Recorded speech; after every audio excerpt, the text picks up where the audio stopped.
The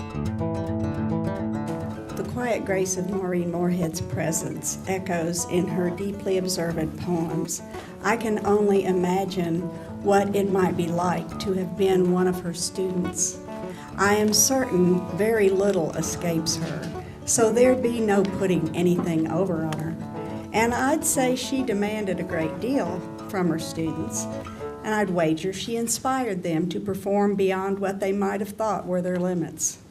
But this is speculation, based on my acquaintance with Maureen, my delight in her presence and in her poems. What is a fact is that in her 32 years as a Jefferson County public school teacher, Louisville writer Maureen Morehead published 3 volumes of poetry. Her writing was featured in dozens of anthologies and literary magazines, and in that course she moved past her first retirement to mentor writers in the Spalding Brief Residency MFA program, beginning in 2004, 2 years before she even retired from public school teaching. At the moment, she's also Kentucky's reigning poet laureate. Though her first published poem came when she was in junior high, her first poetry collection, In a Yellow Room, was published in 1990 by Sulgrave Press. Interested in science and music as a teenager, Maureen has said that her career path could have gone in many directions. Her high school English teachers nurtured her ability to read literature deeply and creatively and encouraged her to teach English.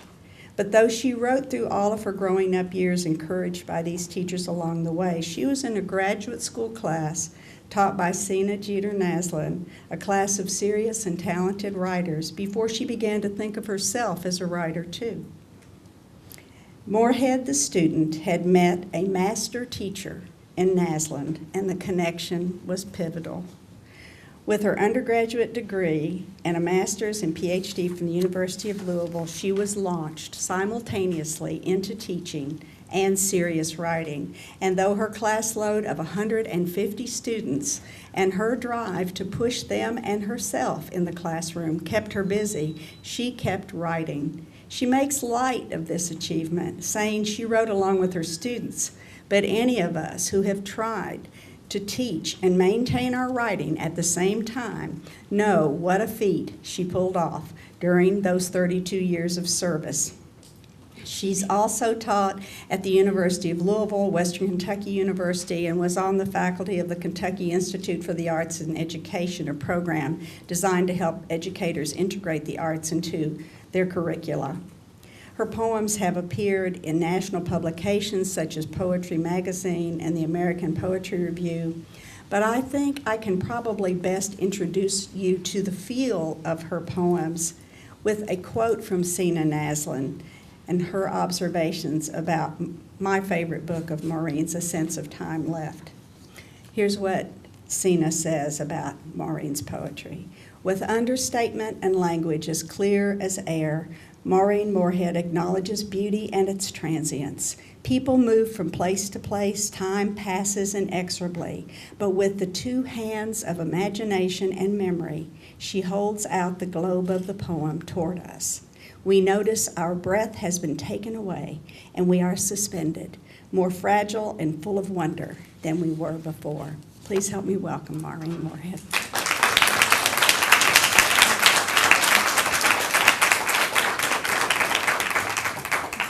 Thank you, Letha. That was just beautiful. And thank you, Carnegie Center. It's always wonderful to be here. I think Lexington is really lucky. This was my first Kentucky home, actually, and I'm glad always to be back, and especially here in this beautiful library. I'm going to read about 4 poems, maybe 5 if time permits, from the Melancholy Teacher. If I had known your favorite one was the other one, I would have read from that.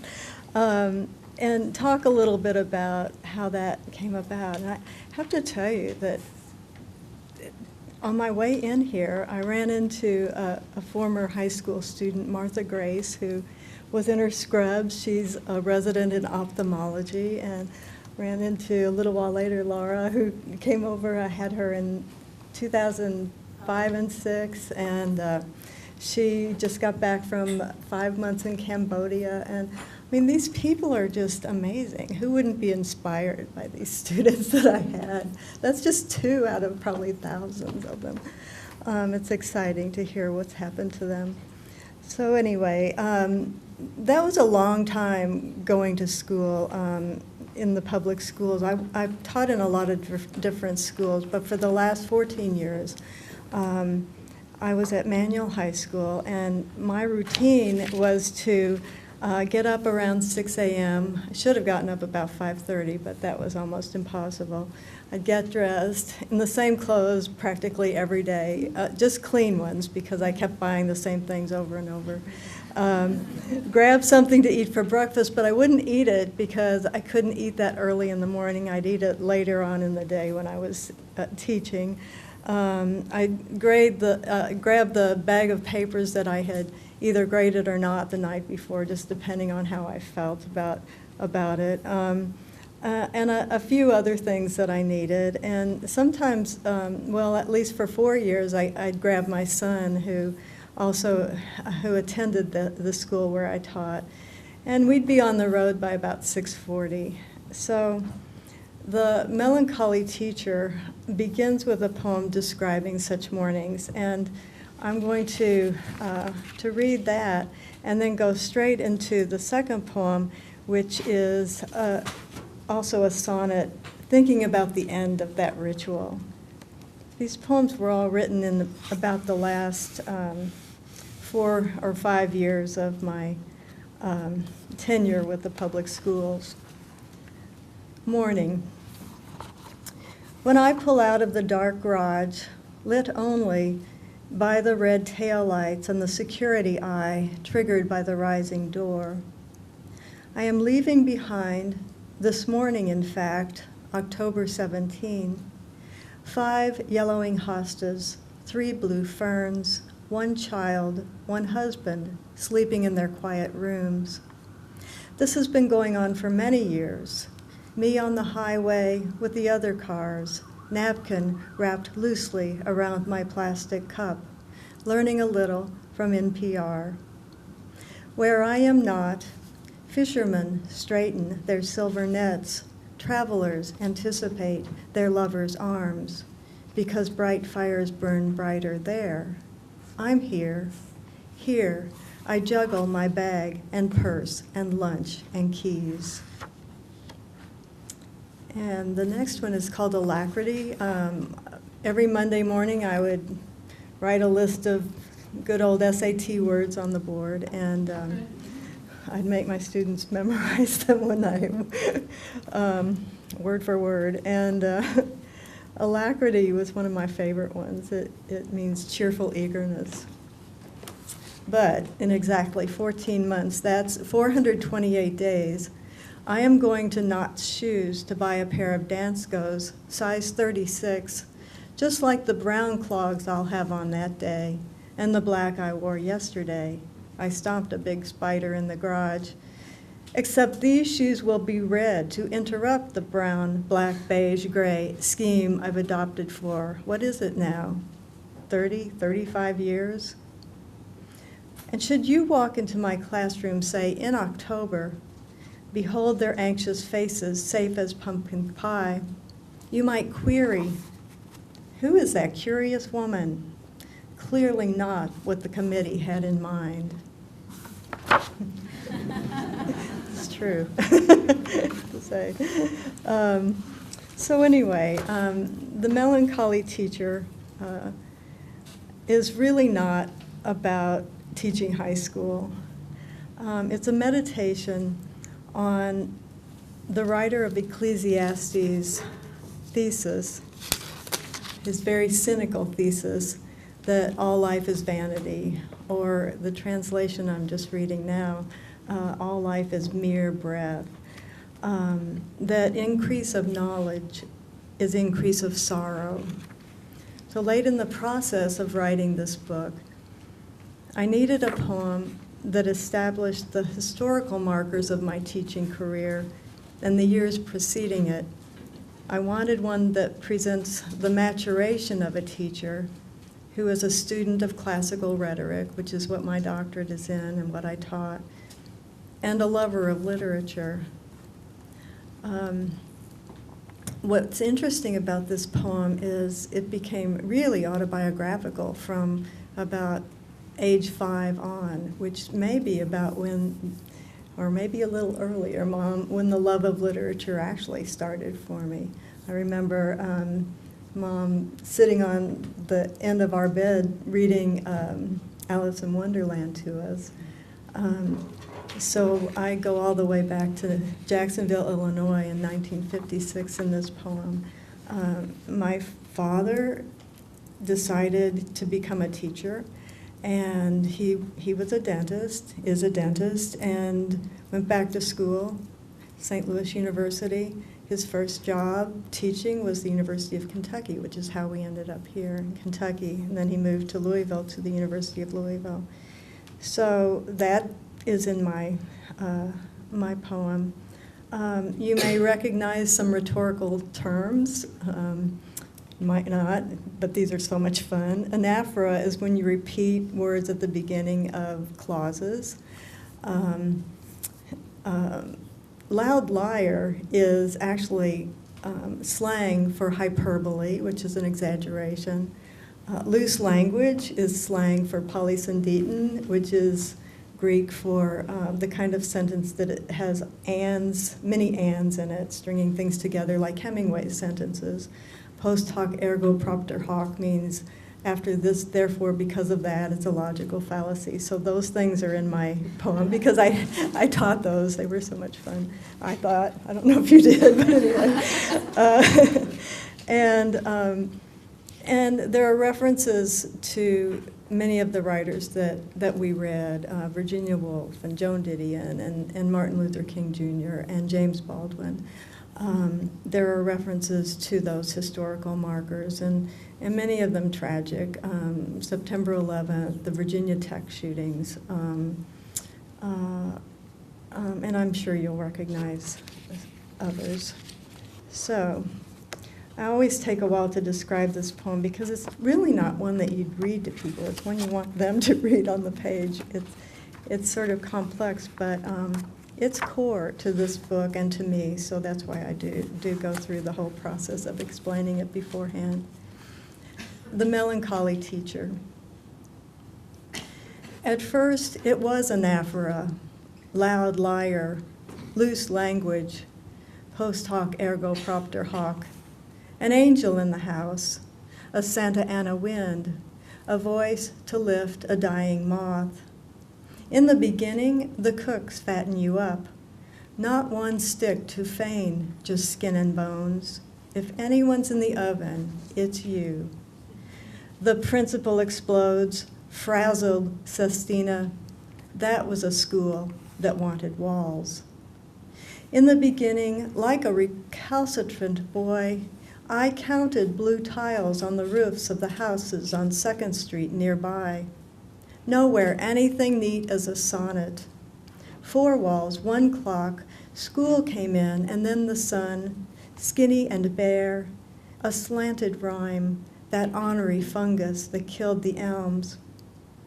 In the beginning, in St. Louis, Missouri, were the free seats, miles above the stage, and all of us a bag of popcorn from home, mother, father happier at school. So how do you explain the parent who sends his children to the woods to die? The unhinged boy who buys a gun? Look behind you, the student said, absent of words as he walked into the lecture hall. Even before that was a boy in Harlem, a girl in Birmingham, the impatient clamor for reason, ovarian cancer, an earnest man, and still we're lopping heads off mountains, making plans to do something worse than fly planes into steel buildings. Baldwin's apotheosis of a word, immutable. In the beginning was another school, another year, always a girl, 16, in the restroom. Math class, lonely tower, teased by friends. Always a test at the end of the term. It was a matter of course. Coffee from the gas station, tuna sandwich from home, the refusal to accept the death of a child by gunfire, a green bicycle, and thrice when everyone was asleep, 1956, around the block. Here is where you act like a grown-up. After this, therefore, because of these two bells at the end of the day, is a woman in the beginning, ridiculous as a paradel, impossibly young in a tight black skirt and heels. School teachers, weren't we all? One free, one with a bad heart, straight down, ashes, ashes, black mold in the ceiling, 4 concrete walls. Hear them, talking in words they circled and comments they made at the ends of my essays that needed work. Thank you.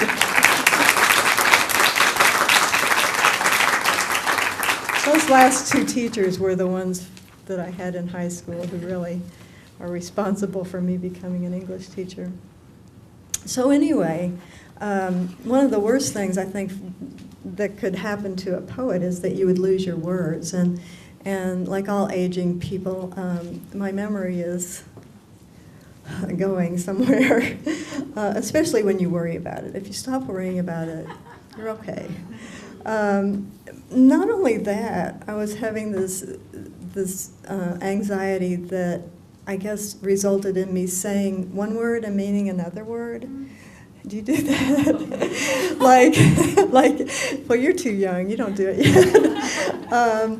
And one day my husband said, I cannot believe you just said that. I didn't even know I had said it. Don't count your horses before they hatch. So anyway, so this poem has a bunch of stuff in it. It has that. It has a painting that the Speed Museum has had for years. It's by a Kentucky artist, and it's very 19th century and romantic. It's a little boy selling newspapers on a street corner in winter in Louisville. And I always loved it. I'm always happy when it's back up on the walls out of the basement. And the other part of the story is that my husband, his father died when he was 5 years old, and that father had to work very hard, went to law school at night, and had only been an attorney for 5 years. He was 45 years old when he died. And this was long before I knew my husband. So all of those things are in this poem, and it's called Witness. Words, come back. Who knew? If you live long enough, you know. Green is not black, horses are not chickens, lunch is not free, and so on and so forth. When I was a girl, a boy cried extra from the museum wall. No hat, no gloves, just a leather bag and the Louisville Times. It was cold as usual in December, but he should have been playing. He should have been in the yard with the other boys playing, tag or football, whatever boys played. His young father on the 7th floor, not dead. His mother in the kitchen, a song. What was that song? Times he has told me were hard, but he should not have been accompanying me through Wordsworth done, my tangled interpretation of Kubla Khan. I am telling you this because I saw him again, up from the basement, back on the wall, and because sometimes I say one word, like horses, and mean another word, like chickens, as in, don't count your horses before they hatch. And because if things had been different, you would not have been delivering newspapers when you were 10 years old at 5 a.m. on the streets of Louisville, because nothing was right with that picture. It should have been years before your sky began to fall, years when, for me, a poem was a psalm, a boy was a husband, the moon at the end of the street was the moon. Thank you.